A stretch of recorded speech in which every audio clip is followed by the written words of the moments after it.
What's going on, friends? Welcome back to the Honeystead. My name is Kaylee, and we are kind of hijacking my parents' basement right now. We were going to spend the day in the high tunnel, but out of nowhere the wind started picking up. So I've been waiting, hoping that at some point this wind would die down, and it just didn't. But I guess on a side note, I was able to spend the majority of my morning getting my house in order, opening the windows, kind of letting the house breathe. We're in our fake spring, so you know, I don't get too excited with the warmer weather because I know winter's not over. And typically in Virginia, some of our biggest snowstorms that we actually get are in March. So at least my house is in order, and I can kind of take the rest of the day just playing in a little bit of dirt, even though I was hoping to kind of be more outside today. I did look. I think our temperatures are going to be dropping again. So we are trying to take advantage of this weather. I'm probably going to start more of my medicinal seeds in just a little bit. I've found that there are some that I like starting indoors, but the majority of them I like to just kind of like sprinkle and let it go. I have a variety of different seeds that I do plan on starting. Today I really just want to focus on some of the things that I know are going to take a little bit while. So my peppers and my tomatoes are the ones that I would like to go ahead and start.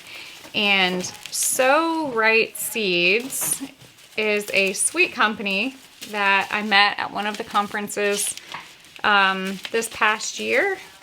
I think down at Rory Feek's conference, the Homestead Festival. I believe that's where I ran into them. Maybe a couple other ones, actually. But anyways, they were really kind, and they reached out and they asked if I would be interested in trialing some of their medicinal seeds, and they have quite a bit. But today, I definitely want to start some cayenne peppers, which is medicinal,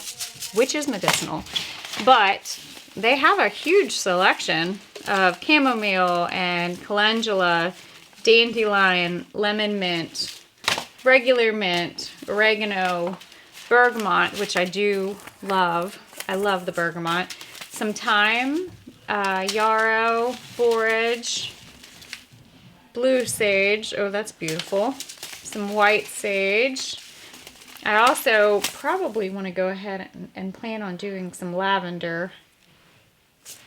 Might do some lavender too. So, but peppers, tomatoes, that's kind of my top goal today, and then I'll do a little bit more tomorrow. But I'll share a little more about So Right Seeds so you guys can go check them out and see what they're up to. There are many seed companies that whenever anybody asks, you know, hey, like, what do you like to grow? And I'm like, everything from everybody. I also like Survival Seeds. They have really nice cayenne pepper, so we'll probably do a little bit of both of those. And then I have had really good luck with Hoss and Baker Creek as well. So, and then the Hill Gardens. These are some friends in Maine. They have some of theirs that they share as well. So these are just different types of peppers. And I grew some of them last year, and they were actually really delicious. And bell peppers is definitely one that I plan on growing. And I also very much love the Chocolate Beauty the Chocolate Beauty bell peppers. They are very delicious. So I love growing all different types of peppers. And then when we do our harvest, I will actually take the whole thing, I'll chop them up. And my favorite thing to do is either like have them chopped up and put in the freezer, but I also have very much enjoyed freeze drying all of our bell peppers so that when I am like in a hurry and I want to cook a dinner and I don't want to necessarily take the time to chop up a pepper, I will actually reconstitute some of our bell peppers and add it into our dishes, which is a great way to kind of save time and also do some meal preps. Now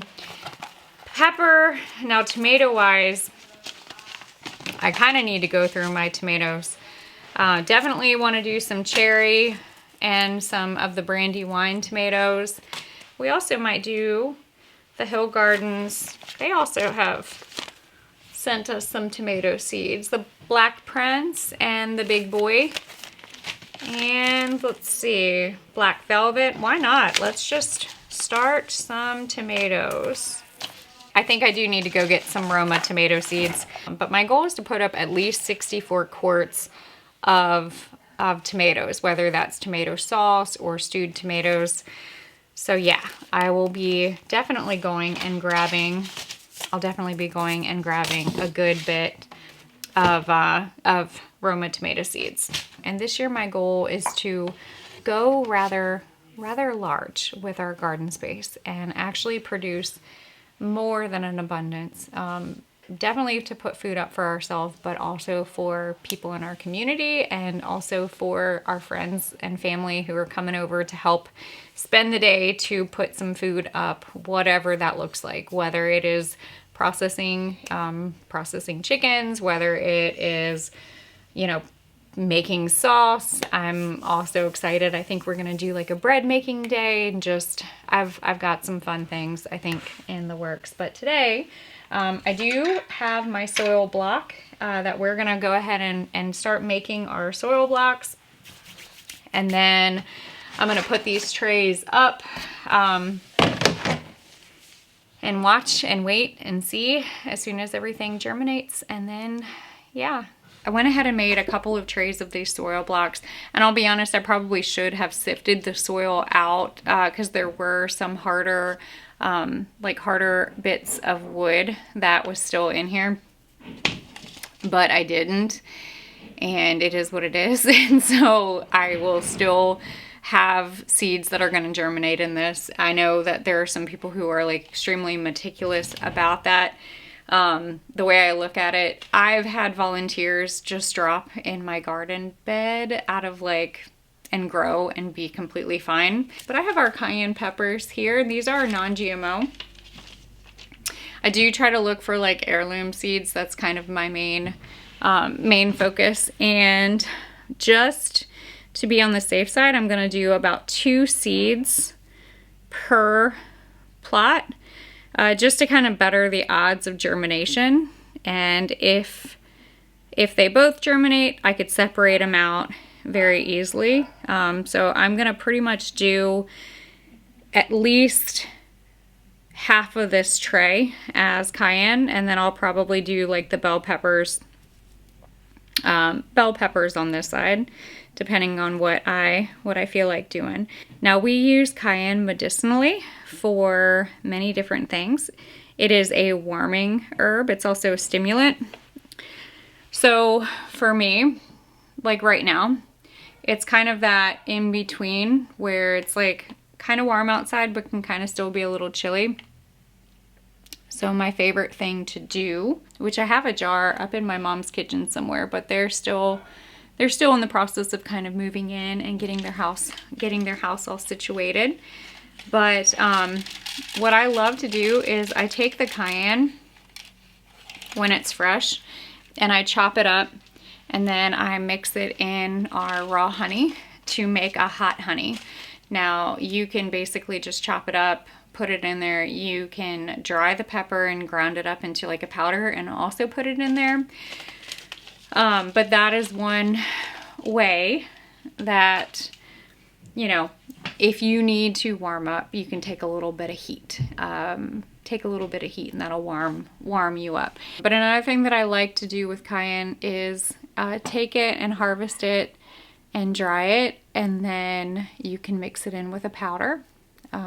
But once it is good, you can infuse that into an oil. One for cooking, and same thing with the honey. Like, you can cook with that, or you can add that if you need to add a little bit of heat into anything. But you can cover that little one right there. But I take the oil, the cayenne infused oil, and I'll mix it with our beeswax, and we make a salve with it. So the salve, which I have some over in the apothecary, the salve acts as if, a lot of people are familiar with like icy hot. So when you are rubbing the salve on your area, like your joints, like if you tend to have joint pain, knee pain, muscle pain, all of that, it acts as a rubefacient, which is like, think icy hot.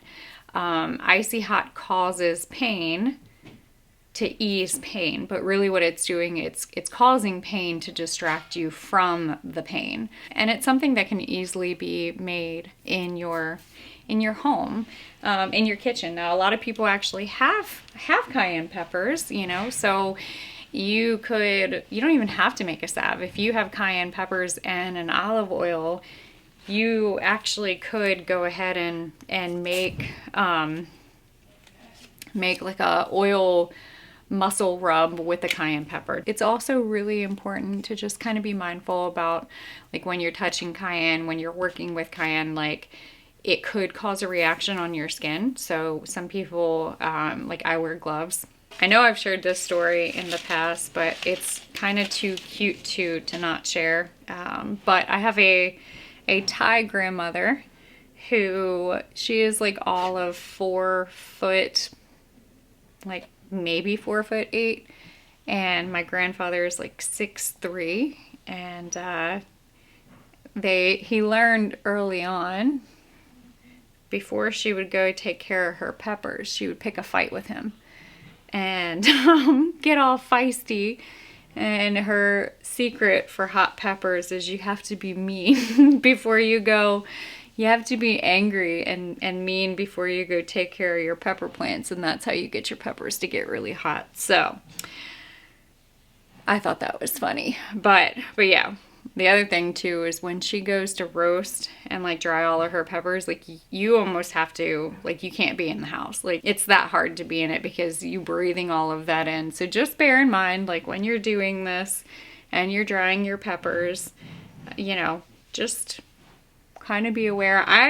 What I've done to dry my peppers is I've hung them on a string and let them dry that way, and I'll actually take them and hang them over top of our fireplace mantle. Now I'm going to put this kind of high up because my mom and dad's little kitty that keeps coming around here,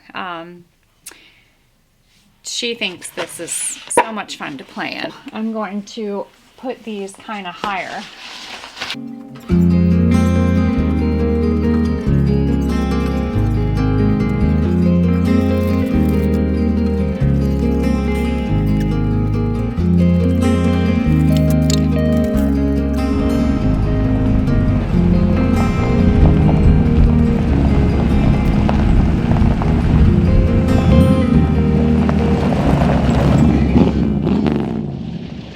I did go ahead and just finish some of the tomatoes. I wanted to come out before the sun started going down and show you what my husband and my son did in the garden, which clean slate. It looks really, really good. We still have the high tunnel up, and I'm actually debating on keeping that up until all of my seed starts are ready to be transplanted. But look at all of it. It's gone. this fence line. Hi, boys. Hello. Hi, Kazi. Hi, mister. Hi, tigers. You're sweet boys. The fence line that I have really struggled on maintaining is gone. So now we're gonna completely like come in through here, grade it all out, get it all level, and then start planting the garden. The only thing I wish I would have done is come out here and saved some of my strawberries because I just realized that that kind of just got but that's okay. It looks like there's still a handful of strawberry plants that I can transplant and grow, and it is what it is. You know, this last year we used that ground cover, and that was really great, like the first year, but it's really hard to amend your soil. And I definitely noticed a huge difference in our yield from growing.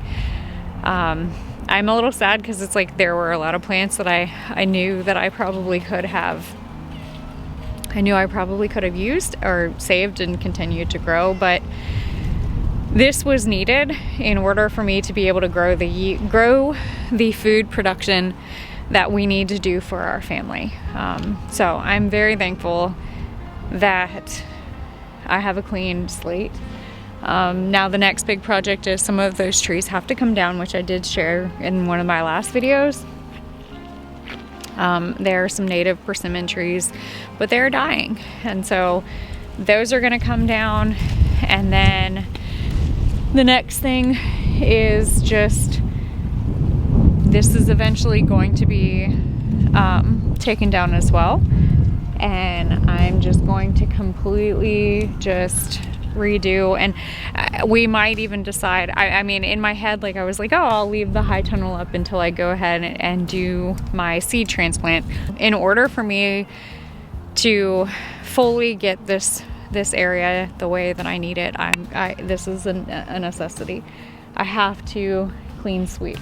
But we will be able to grow a very large garden. We've been going back and forth between like building raised beds again, buying raised beds again, and I'm kind of like to the point where I'm just ready to just go in ground.